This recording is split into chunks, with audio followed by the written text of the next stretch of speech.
Is my screen visible, sir? Yes, Malti. Yes, sir. I have just prepared 2 slides, sir. That's it. That's fine. I have prepared a tab like this, like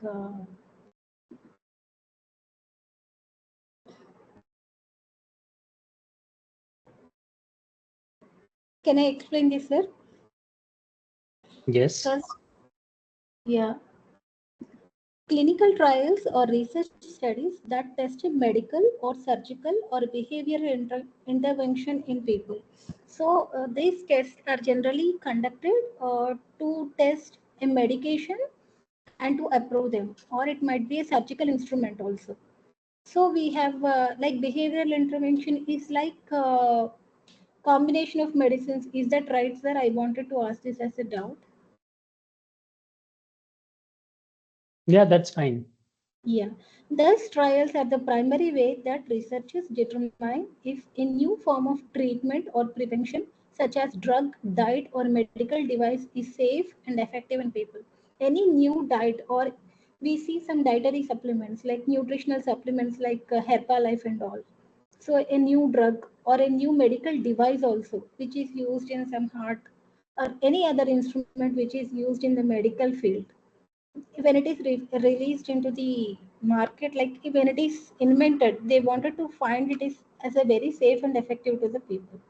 So these clinical trials consist of two different phases, like consist of two stages. Like one is like preclinical studies. In these preclinical studies, they will involve the human cultures. When a new drug, when they find a new formula, they just wanted to test that in human cultures, because we don't know what is the pros and cons of that, whether it is toxic or it is really having a therapeutic effect on the people. We doesn't know that. So we have to first test them on the human cell cultures. And sometimes we use rats also over here. I have got it from Google. Then after the preclinical studies, when the preclinical studies are successful, the results are promising. If whatever the formula has been invented to treat a medical issue, if it is satisfying that uh, issue, and if it is able to have some therapeutical effect, these clinical studies are they will do a lot of file work which is submitted to the FDA or any regulatory authorities, where they will see this new investigational IND. It is called as IND, investigational new drug. So they will give the approval if it is all the results are reliable and can be tested on the human.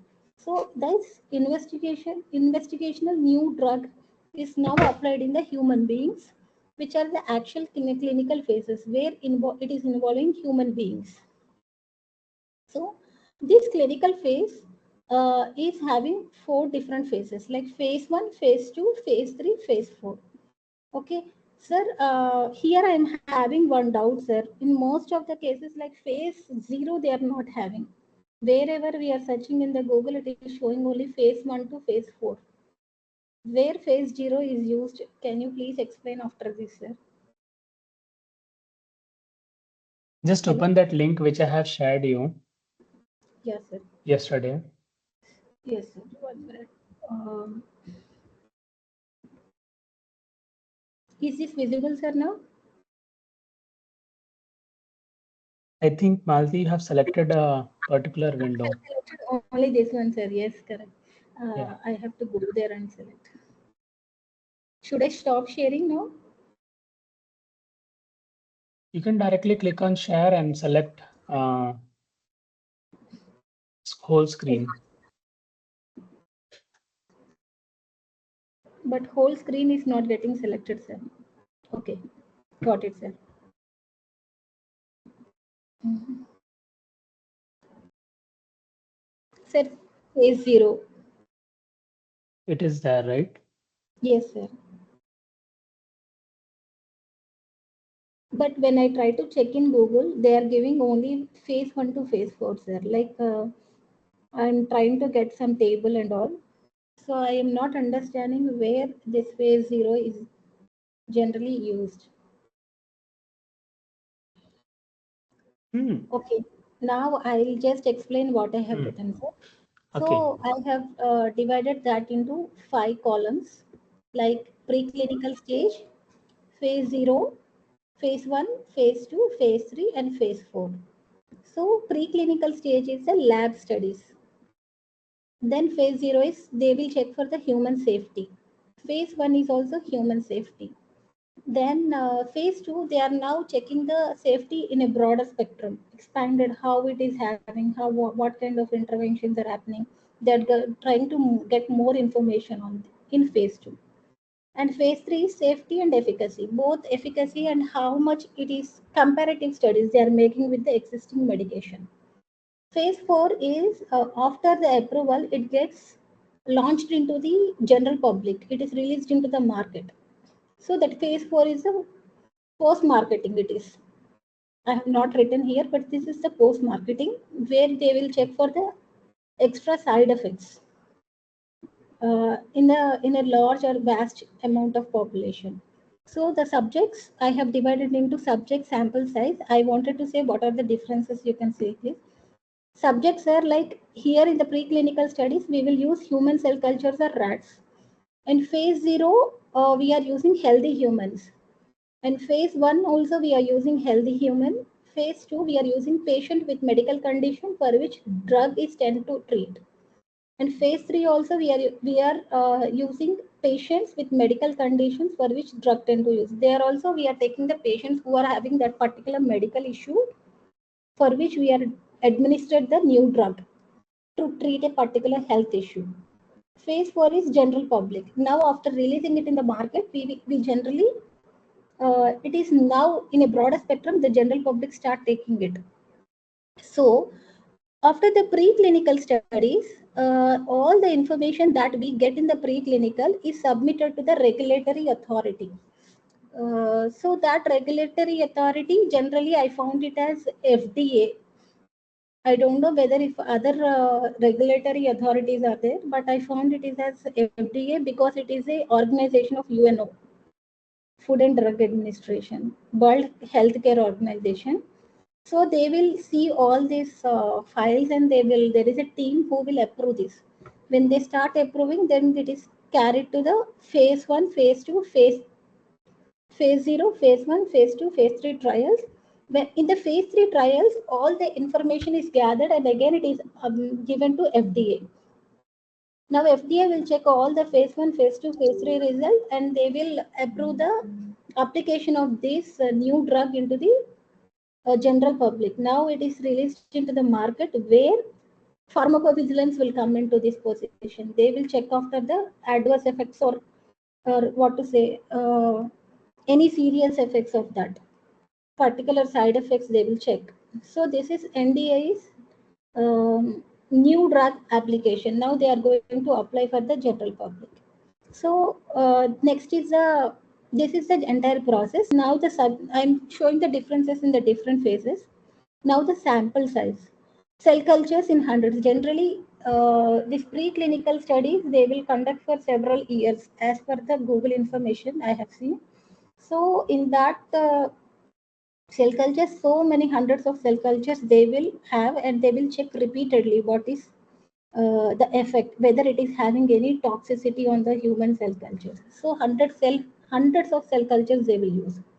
In phase 0, the first new drug that which has been the investigational new drug, it is mean we are investigating some new drug onto the human. So we are first giving a very less sample size, very less sample size we are giving to the people, less than only less than 15 people we are administering. But whereas in phase 1 we are going to give it to 20 to 80 people we are giving it. In phase 2, now this 20-80 people after testing this, we gather the information. Now this is applied on several hundreds of people. Then from the phase 2, if has been found successful, then it is moved to the phase 3 where we use to a more broader spectrum of the people, like 3,000 people we start to participants or subjects we involve in this. After this, after the approval, when these results are good, after this approval, it is released into the market. So lakhs of people will be using this. But when this new drug is given to some people, it is under the investigator. Some investigator will be checking this, and pharmacovigilance department also will be checking if any side effects are there for the people. Sir, I don't know this one, but I have right by my own, sir, this one. But you have to say whether this is right or wrong. Lab or investigator supervision. In this, like preclinical studies, both scientists and both only scientists will be involving under lab conditions. They will check after these results. But whereas in phase 0, investigator who is aware of all the drug information, now the new drug information, he will be supervising this along with certain health officials, not officials, the personnel who know about safety and human health also. So this is also under investigator supervision only, and phase 3 also under investigator supervision and a few people who are tend to follow that clinical trial protocol. Phase 3 is also under investigator supervision, but when it is released into the market, now along with the investigators, pharmacovigilance also will be checking and gathering the information. Is this right, sir? I don't know whether this is right or wrong. Pharmacovigilance department along with investigator. Yes. Is that Yeah. Is that right, sir? Yeah. Okay. And then aim of the preclinical studies. First, we are testing the toxicity and benefits of new drugs in human cultures. As we know that human culture, we are checking on the human cells or rats. Rats are having some genomes which are very similar to human being. Almost their composition is almost equal to like humans. So we just test the new drug toxicity, whether it is toxic, it is life hazard, or it is really having therapeutic effect. We will first check in the human cultures. So if the main aim is to check the toxicity. When it is not toxic and it is not creating any change in the metabolism of that particular human cell cultures, now this particular info is okay, then it is passed to the phase 0. In phase 0, we will administer very small doses of sample. It means minimum amount of the dose we will be giving to the human beings just to see the side effects. What are the side effects? Or they are having any new issue or any kind of event happened in them. We will check on this by checking the small doses. Then in the phase 1,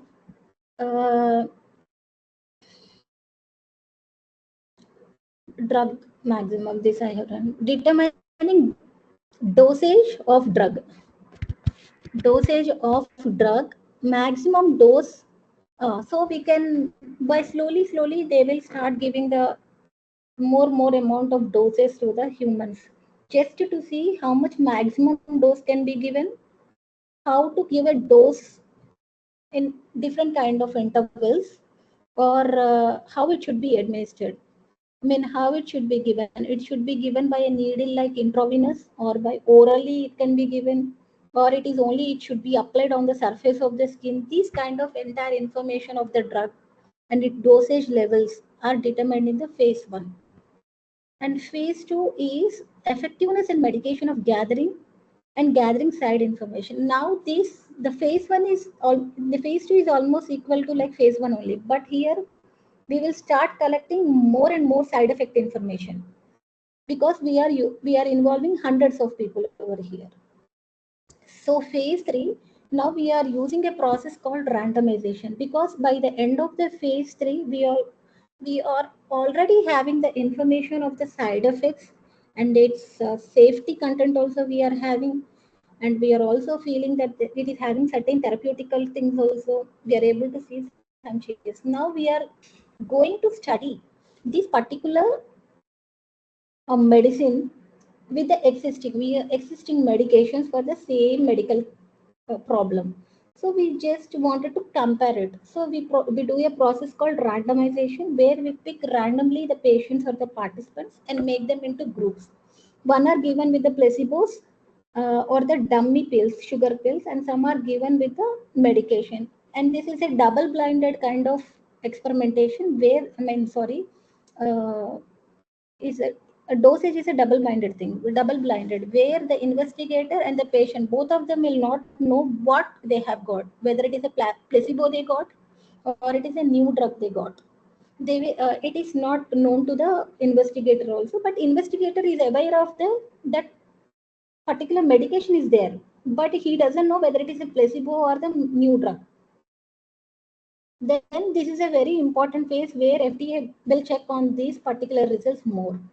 Then after this, after the approval by FDA, depending upon these results, it goes into the market. Now as sir told, like you have told in the last class, it is like 30 years after the drug has been released. Until the 30 years, continuously the information is gathered from them if there is any side effect, just to ensure the safety of the people, and it is also to not get any legal issues or to the pharmaceutical companies. So this surveillance keep happening throughout the until 30 years where the drug is being taken by the humans, general public. Then time taken to conduct this research. This preclinical, the development of the formula by the pharmaceutical companies and testing them in the human culture, it will take for several years. Once the formula is proper, the new drug is good and it is not creating any toxicity, then it is carried out. In phase 0, it is like days or weeks it is carried out. And phase 1, days or weeks. It is like in phase 0, it is days or weeks they check, because the immediate toxicity they check. If anything is there, if any life hazards are happening, they will not conduct this. So it has to go back again and do some clinical research again, preclinical studies, and come back to here. So then this phase 0 is conducted for days or weeks, and phase 1 is conducted for days or weeks, and phase 2 is conducted for weeks or months, and phase 3 is like several months or a few years they will be conducting just to check the long-term side effects. Because this phase is very important phase, they will check the long-term side effects within the participants, within the 3,000 people or 1,500 to 3,000 people, depending upon the clinical trial they are conducting. Then this phase 4 surveillance keep happening until 30 years. So percentage of the drugs that move to the next phase. Now, if any formula has been invented, I did not get this number. I will try to find it, sir.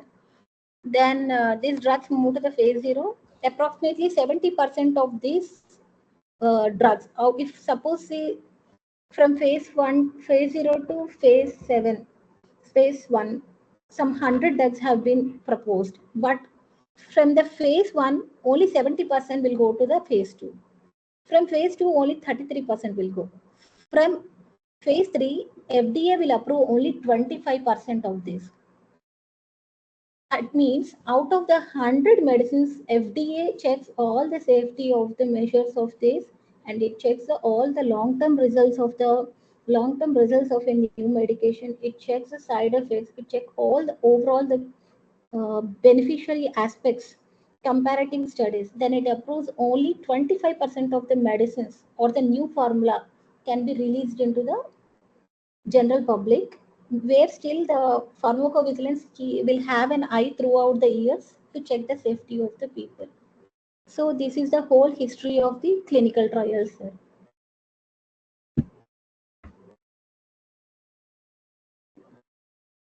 Hello. Yes, Malti. It was a great presentation. Yeah, thank you, sir. And now anyone else apart from Malti? I have created the presentation.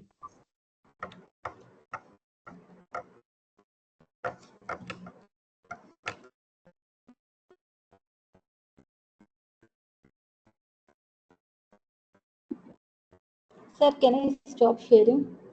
Yes. Yeah, thank you, sir.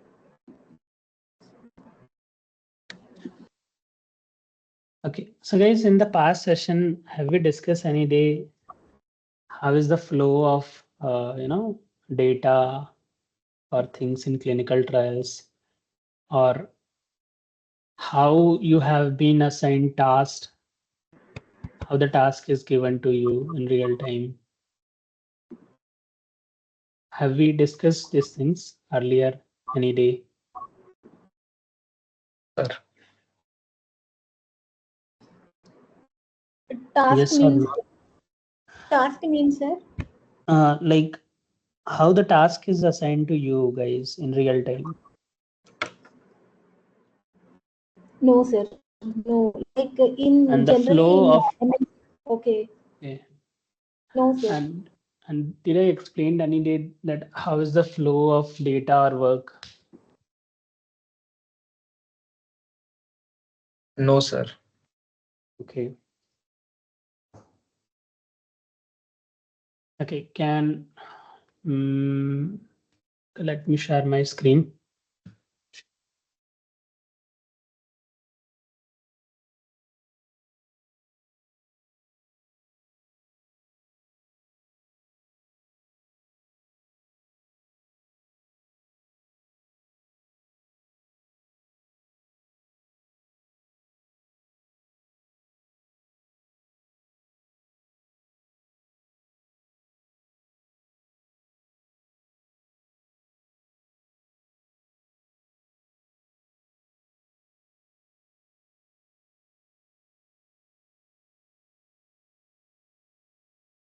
Inform me once my screen is visible to all.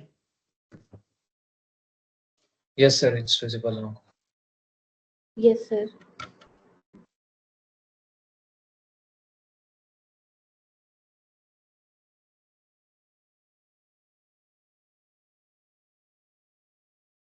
So we're gonna discuss the flow of data or work, you can say.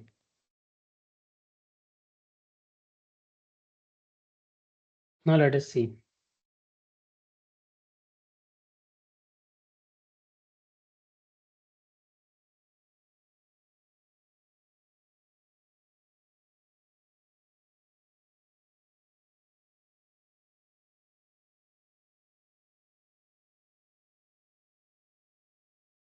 So the very first thing what will happen, that is site. I think this.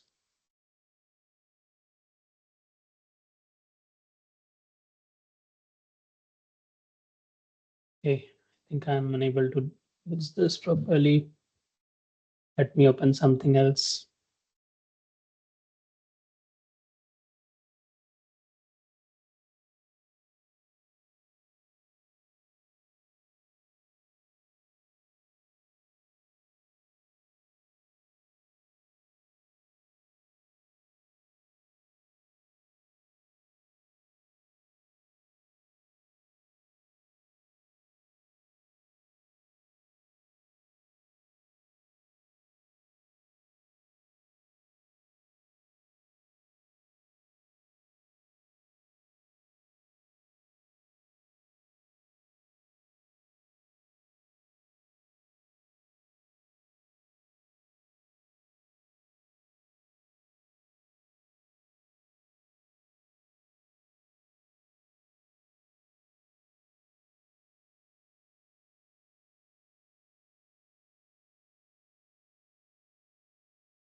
Hmm.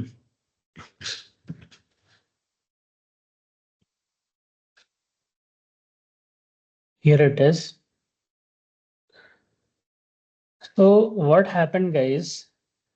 Initially, once it is decided that they are going to conduct this study, so the initial thing that will happen, that is site. They'll fix the site that where the study will be conducted. Site is nothing but hospital. Then along with the site, the same time protocol will be ready. What is protocol? That is a study document. If you don't know, don't worry. Maybe today or in the coming session, I'll be showing you. So protocol document will be ready, and protocol is the mother document of the study. It will contain all the informations related to study. Then according to the protocol, subject will be enrolled. Okay, subjects are not randomly enrolled. There are some criteria, and if they are meeting with those criteria, then they'll be enrolled. Then their data will be collected, subject data. It will go to CRA, then database, then CDM. CRA might be, they might collect the data from the patient. They'll enter into the database, and then from the database, data will go to CDM. CDM will convert the other form of data into SAS dataset. Okay, in database, the data can be in different format or different form. CDM team will convert into SAS dataset if it is not in SAS data type present. Then the data will come to us, statistical programmer.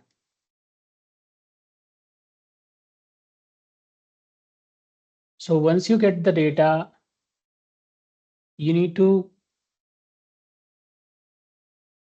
create, or you are responsible for few things. Those are SDTM, Adam, tables, listings. These are the major responsibilities of a statistical programmer. There are some others as well, but these are the primary. And in our project, we're gonna see these things. Then it will go to biostat team. Biostat is responsible for creation of, SAP or maybe mock shells.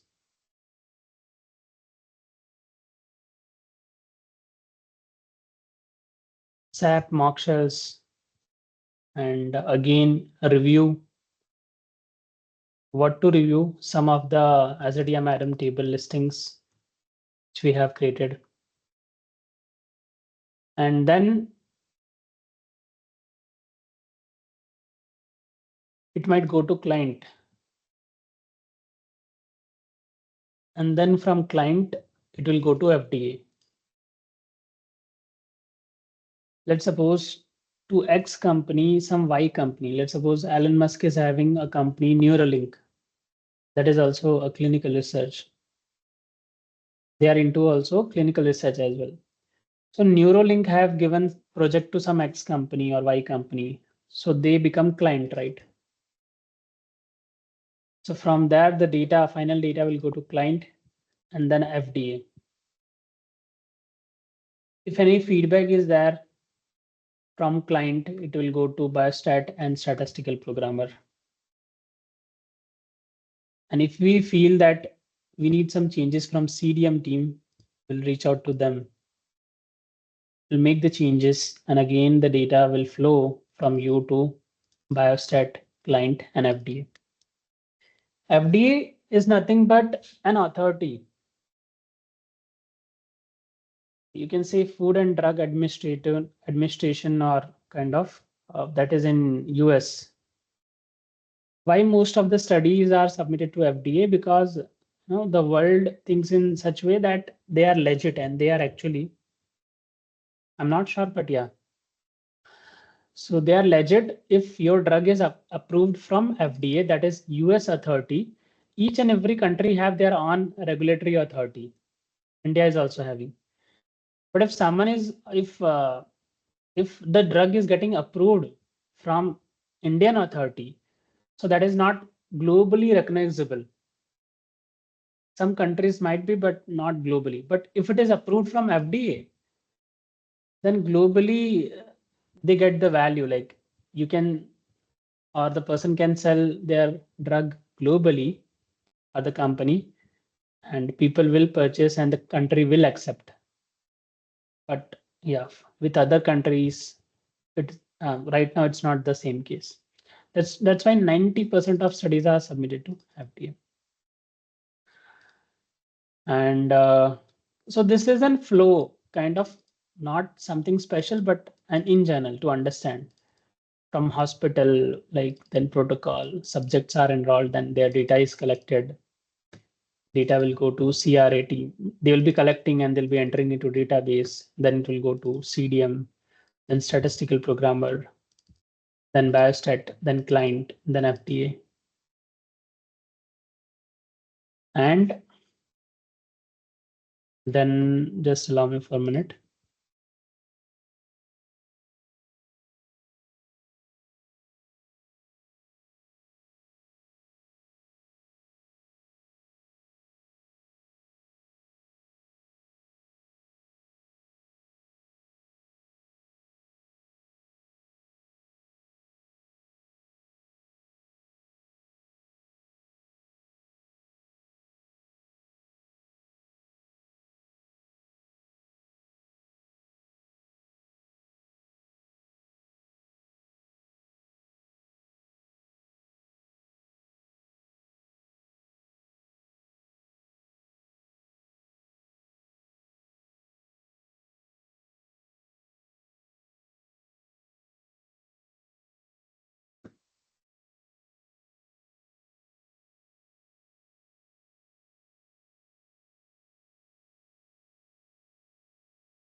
Okay.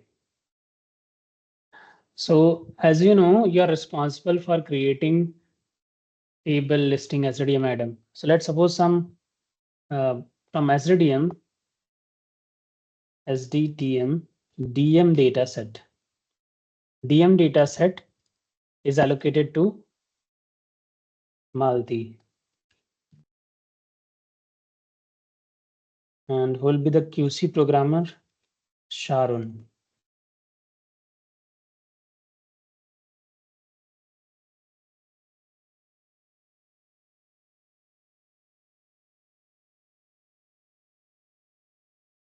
And what is the status? Production programmer status and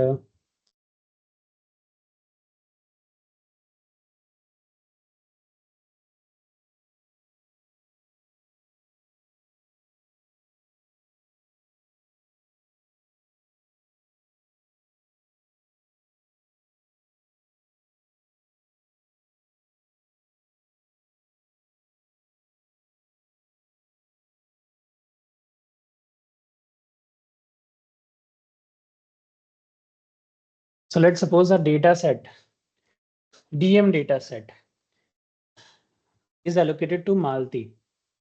So there might be a column. Now different companies can follow different way, but this is something what I have seen in real time that I'm explaining. Okay. Might be they have updated, might be they might be trying new things. Okay. But this is one of the general way. So production programmer means will be producing it. You will be writing the code to generate this DM data set. QC programmer. QC programmer is also like a production programmer, but they will be responsible for QC, checking the same data set DM, which is created by Malti. So most of the time QC programmer will be having more experience than the production, because who can check the things? A fresher or a person with some experience? Of course, a person with some experience only can check the things, right? So QC programmer will be always senior, means person who are having 1, 2, 3 years of experience.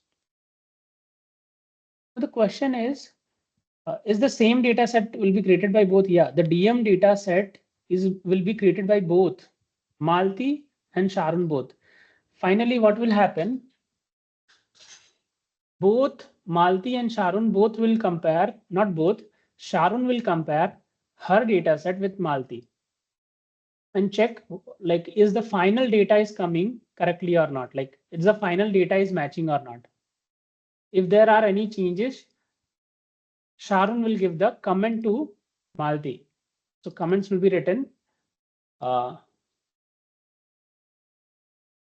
ID var having length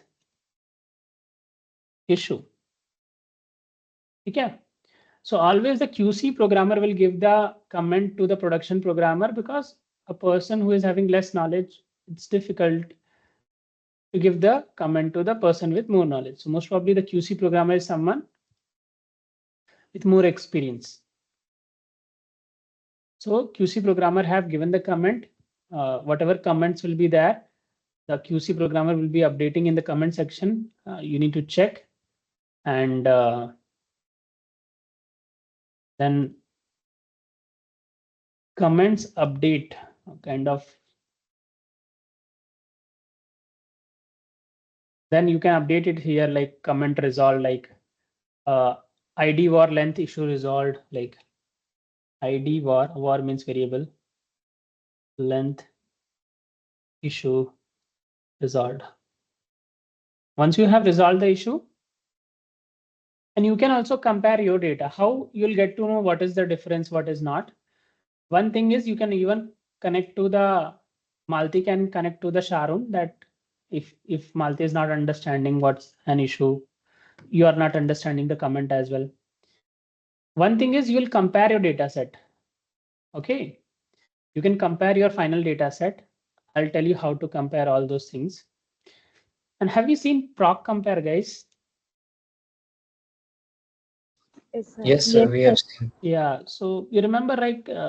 Like it shows the differences, right? How many variables are there in the another data set compared to this? What are the length and what are the differences, each and everything. So that is used to actually compare. Okay, initially QC programmer will compare, and if there is any difference with the production programmer, she will give the comment or he will give the comment, and then production programmer will make the changes according to the comments and again compare with proc compare, that now after the changes is my data is matching with her data or not, final data. So likewise, many comments you can get depend upon. Sometimes you can directly connect to her or she can directly connect to you. Okay. See how much time and money they are contributing. Same work is done by two people. For the same data set, two people will write the code and they'll compare the final data set. So your code can be different, because to get the final data set, you can use different ways of coding, right? But the final data set should be matching. Now, as of now, you might not fully understand. Once we'll create now, once we'll move to the project part, I'll show you these things. You'll understand slowly. Now, production programmer status. Let's suppose you have started coding this DM for this DM data set. So you can write, forget the term what we used to write. Ongoing.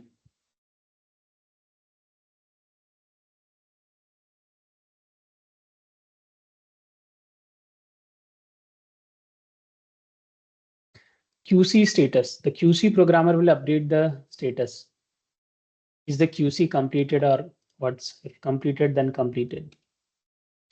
So see, QC cannot be completed if the production programmer is writing the code. How? Because the QC can be done only, QC programmer will also do the coding and create the final data set. But final QC checking can be done once production programmer code is ready, means final data is ready, then the QC will compare his final data set with the production programmer final data set. And same way, multiple data set will be there, multiple production programmer, multiple QC programmer, status. So it's not like every time you'll reach to someone, manager, director, that this is a status, ye hai, wo hai. Not like that way. Each and every one will be active here from senior to manager, and they'll see the status here. Because it's a tedious task, right? To every time ask you, kya chal raha hai and kya status hai, kya issue hai. Everything will be mapped like this. Okay. Everything will be mapped, and from manager to senior director, anyone can come and see what is the status, what you're doing.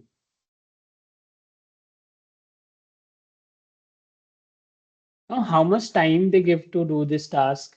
It is not like something ki today they have given and tomorrow they want. It's not like that. You'll get sufficient amount of time. Sometimes what happens, they start the coding and the study is ongoing, right? So let's suppose study is going to happen for 2 months or 3 months or 4 months or a year. So the same code you will run for a year, which you have created initially.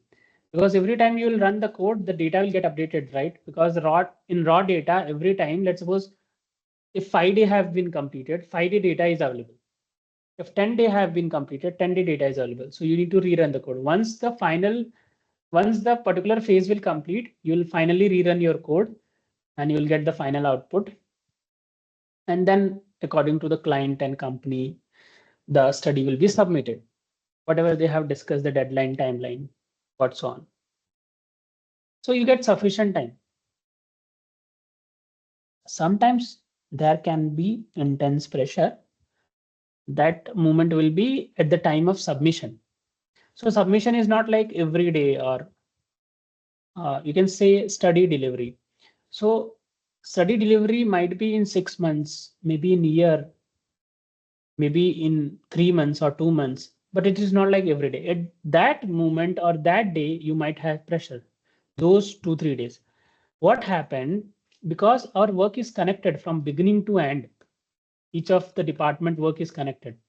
So let's suppose if Sharon is the QC programmer and Malti is the production programmer. Okay, now Sharon is absent for 2-3 days and tomorrow is submission. Now what will happen, because Sharon has been assigned initially to check the work of Malti or to do the programming again and to compare the final data set. So let's suppose Sharon is coming 1 day before the submission date and she have started giving the comments to Malti. So Malti need to update all the comments and tomorrow is the submission. That moment is the crazy moment. But if you do your work on time, if Sharon is also doing on time, and mostly companies plan in such way, if Sharon is absent for such long, they cannot wait, they'll assign to someone else the task. So time to time, if you are updating, you'll not get the things on last time. But if you are not updating, you are moving to the last moment, then you'll get immense pressure. At the time of delivery, not every day, because this study delivery is not like every day. Initially, once you'll be fresher, you'll be working in one study. But once you get some experience, you'll be involved in multiple studies. You might be handling 2, 3, 4 studies. Because this task become very easy for you. I feel the world is a game for you and you become player once you get experience actually. Because initially you take 8 hours to do the task and later on you come to a stage that you take 2 hours to do the same task.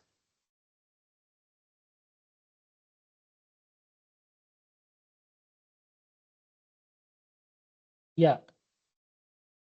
The only time you might feel the pressure when the delivery is there, or the second scenario, you have successfully wasted your 1 year, initial 1 year, and that is too crucial. Because if you are investing your initial 1 year on yourself in learning, so the coming years gonna be very smooth. Very smooth. Because initial 1 month, you are taking too much time. Next month it's gonna reduce. Again, next month it's gonna reduce. Again, next month you're gonna have less question, you're gonna take less time, you're gonna have less doubt, your confidence will increase. But if initial 1 year you are enjoying with comfort, then the coming years, people will assume more from you, and it become difficult to suddenly grab the things for you. Because initial year, people might assume that you are fresher, you are learner, your mistakes and everything is allowed, you can ask as much. But once you get experience, everyone assumes the same way, right? That you should perform better. So that's why initial 1 year you should invest in yourself, learn as much you can, and then you can easily do the task and enjoy the work.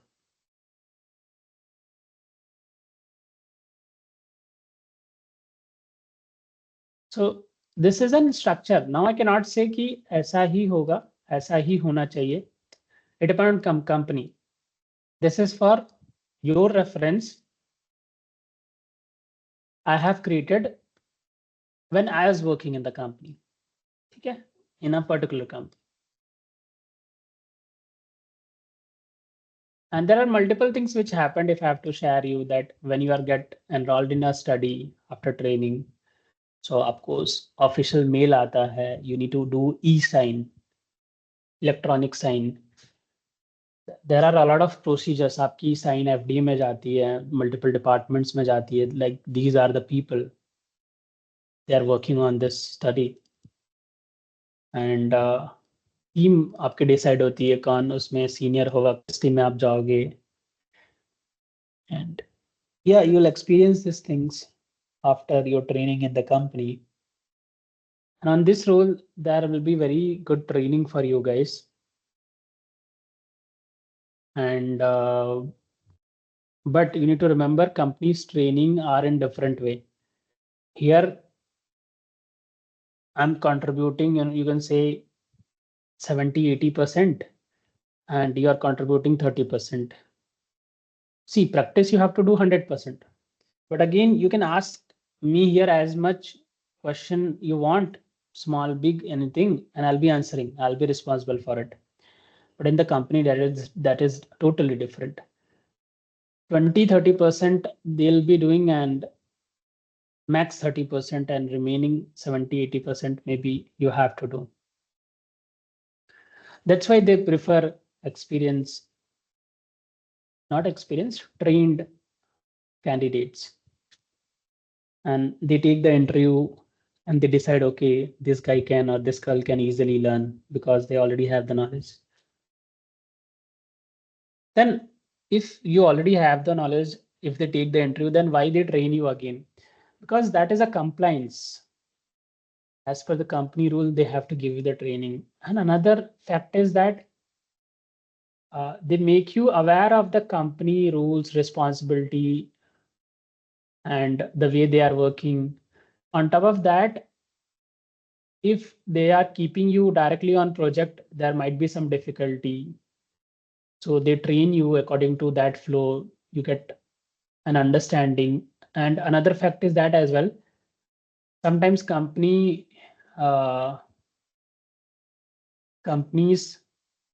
try to take you with a bond, right? Hire you with a bond. So on the bond, they have to show you that they have invested on you. So those training period, they'll show there as an investment, or else legally they cannot use that bond, right? Even bond says like they cannot, even if you leave the company, like in my scenario, I have left the company early within the bond period. I had a discussion. I paid some money and not full. You can say near to half, maybe or more than that. And I took early exit. So companies will not take any actions, most probably against you, until unless you have done something wrong with them. If you are taking their data, you're sharing their information, then it is wrong. But if you want to leave the company also know na, at the end of the day, if you don't want to work, you want to join some other company or you want to do something else, they can do nothing, right? They cannot force you that please work with us. Because let's suppose even they are not releasing you, they are telling you cannot leave before 1 or 2 years. So you'll not contribute in the work effectively, right? And obviously they're gonna be in loss. So they feel better to release you as SAP and hire a candidate who is interested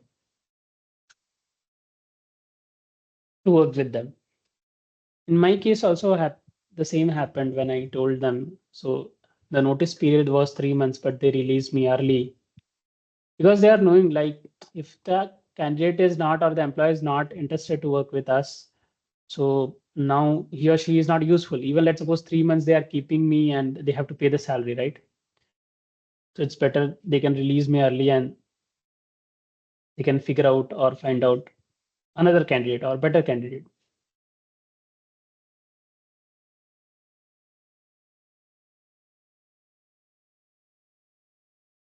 And initially your struggle is for getting job, and then no struggle is there. Then you just most of the time you just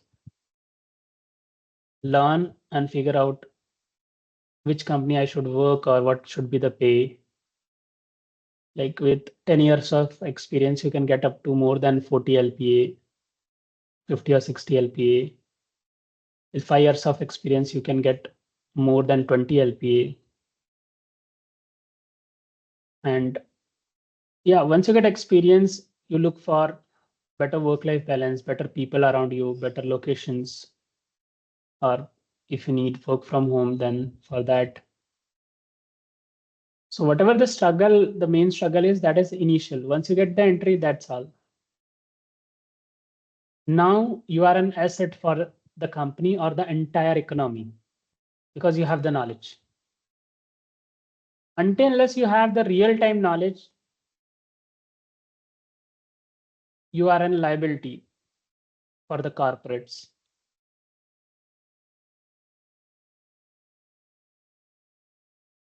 But yeah, but once you get the knowledge, you are an asset. And each and every year, your value increases rapidly.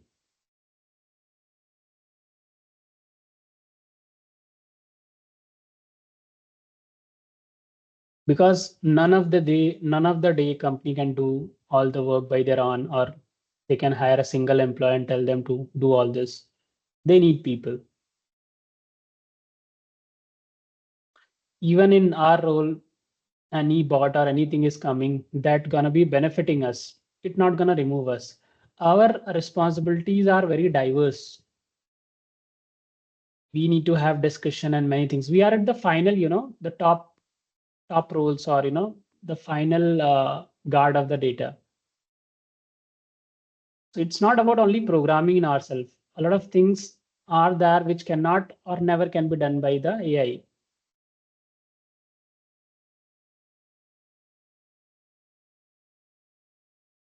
And any update or anything that automation is happening, that is good for us because that is reducing our burden of manual task. There might be some things you'll be performing manually and frequently the same thing. So that will be reduced by AI, automated by AI. So we can focus more on the logical things where we can actually utilize our brain.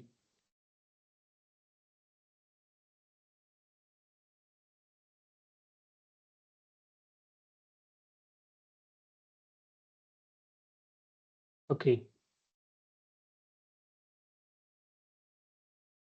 So guys, that's all from my end for today. And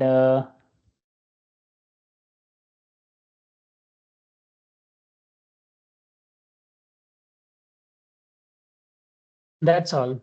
So tomorrow we're gonna first see the log one, because it is since long it was getting pending, the log errors, and then the topics will continue, whatever topics we are having pending. Any questions, anyone, as of now?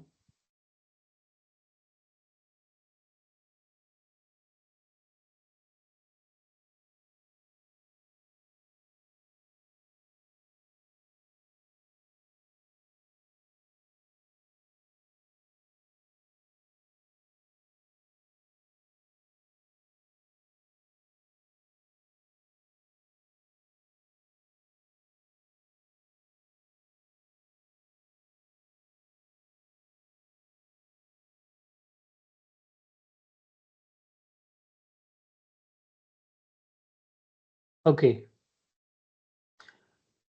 So guys, if no questions, we can wind up the session for today. Let's meet tomorrow. Till the time, bye-bye everyone. And thank you everyone. Thank you, sir. Bye, Thank sir. you, sir. Bye, sir.